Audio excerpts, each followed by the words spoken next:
से कहना मुस्तहब है, लेकिन दिल से इरादा करने का नाम नियत है। जिसने दिल से इरादा कर लिया कि मैं 2 रकात नमाज ईद उल अज़हा की पढ़ने आया हूँ, इतना ही काफी है।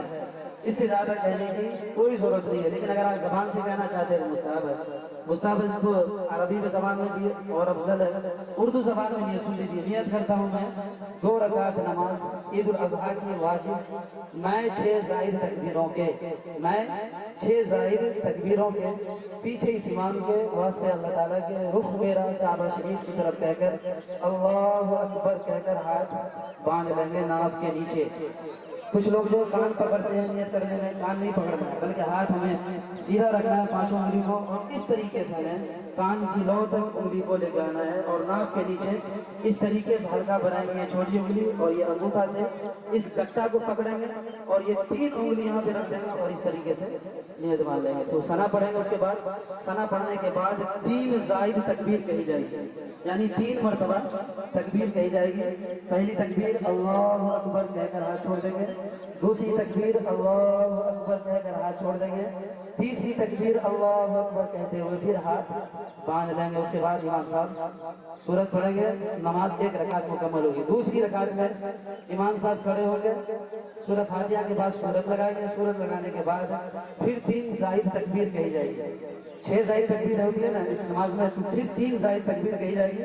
पहली तकबीर में अल्लाहु अकबर कहकर हाथ छोड़ देंगे, दूसरी तकबीर में भी अल्लाहु अकबर कहकर हाथ छोड़ देंगे, तीसरी तकबीर में भी अल्लाहु अकबर कहकर हाथ छोड़ देंगे, चौथी तकबीर में अल्लाहु अकबर कहते हुए रुकू में चले जाना।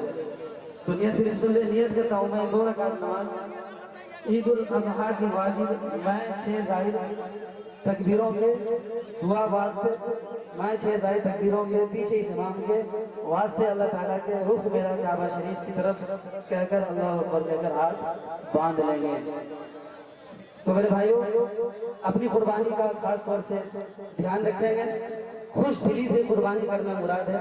खुश दिली से मतलब दिल खोल कर कुर्बानी करेंगे तो अल्लाह के नबी सल्लल्लाहु अलैहि वसल्लम ने फरमाया कि खुर, बाल, सींग, ये भी कयामत के दिन वो जानवर आपके सामने लेकर हाजिर होगा। आप सल्लल्लाहु अलैहि वसल्लम से पूछा गया कि खुर का क्या काम, ये सींग का क्या काम है? आप सल्लल्लाहु अलैहि वसल्लम ने फरमाया कि कुर्बानी के जानवर की इतनी अहमियत है अल्लाह की नजर में कि जिसको तुम फेंक दे दो, भाई सींग किसी को देते हैं, खुर किसी को देते हैं, खाल कोई खाता नहीं, लेकिन आप सल्लल्लाहु अलैहि वसल्लम ने फरमाया कि कुर्बानी की इतनी अहमियत है कि अल्लाह तबारक व तआला इस खुर और सींग को तुम फेंक दे दो इसका भी सवाब रखता है, और क़यामत के दिन मीज़ान अदल में इन सब 70 गुना बढ़ा के नेकियों को तोला जाएगा।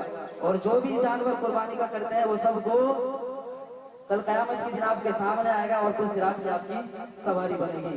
तो कुर्बानी से पीछे न हटें, साहिब निसाब हो या ना हो। आप सल्लल्लाहु अलैहि वसल्लम कभी साहिब निसाब नहीं थे, आपको कभी पैसे नहीं थे, आपकी गुर्बत इतनी थी कि एक दिन भूखा रहते थे, एक दिन खाना खाते थे, इसके बाद भी आप सल्लल्लाहु अलैहि वसल्लम कभी कुर्बानी नहीं छोड़ा।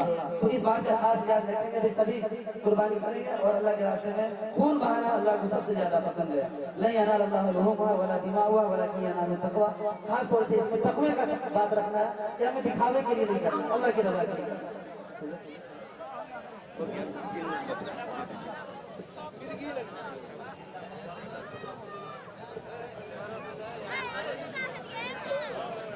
नमाज पढ़िएगा।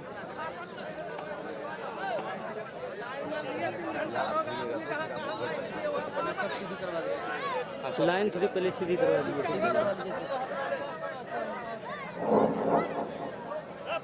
भाई वक्त कम है और मैंने शुरू ही बार से किया था कि ठीक 7 बजे जो है जमात खड़ी हो जाएगी। तो आप हज़रात के सामने कुरान के कुर्बानी के सिलसिले से जो भी बातें आई उस पर अमल करना है और नियत भी आप हज़रात को बता दिया गया है। अब बाकी अब आपसे गुजारिश है कि खड़े हो जाइए, समय से नीचे खड़े हो जाइए, वक्त नहीं है, सिर्फ 2 मिनट का वक्त बाकी है। सफर से भी होते होते ये वक्त भी पूरा हो जाएगा। खड़े हो जाइए, सबका खास ख्याल रखें, सब सीधी जितनी रहेगी आपकी नमाज उतनी ही मुकम्मल होगी इंशाअल्लाह।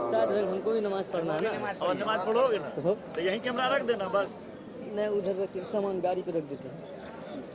कहाँ के लिए काम कर रहे हो?